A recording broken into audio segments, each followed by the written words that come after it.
Hi, this video focuses on a neat trick you can do with lists called list comprehensions. Say you want to create a list of the first 5 positive numbers. You could start out with an empty list, and then use a for loop to append the numbers. Quick review on this species of for loop. We start at 1 and go up to but not including 6.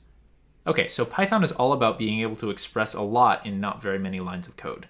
Turns out there's a quicker way to do this, and it looks like this. As you can see, we reduce 3 lines of code to just 1 line.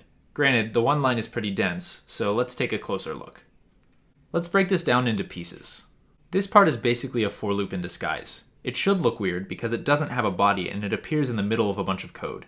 But it still behaves similarly. It assigns numbers to I from a range starting at 1 and going up to but not including 6. The thing to the left of the for loop is the thing we want to append to our list each time the for loop ticks.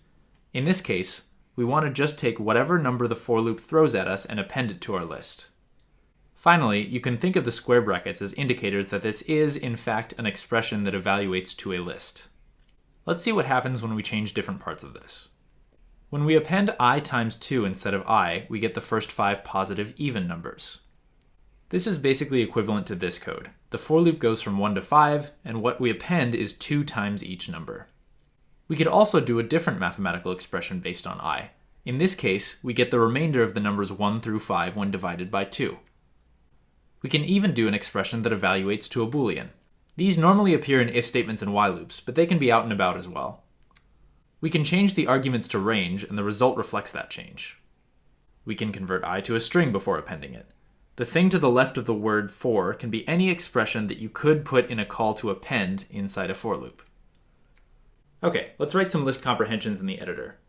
I'll start with a really basic one. Numbers equals x for x in range 1 to 6. This is going to go up to but not including 6. And I can print numbers, and click run, and there you have the numbers 1 through 5. Now, if I want the first 5 square numbers, I could do something like x times x. And what this is going to do is it's going to take each number in this range and append this expression. So there you have it, the first 5 square numbers.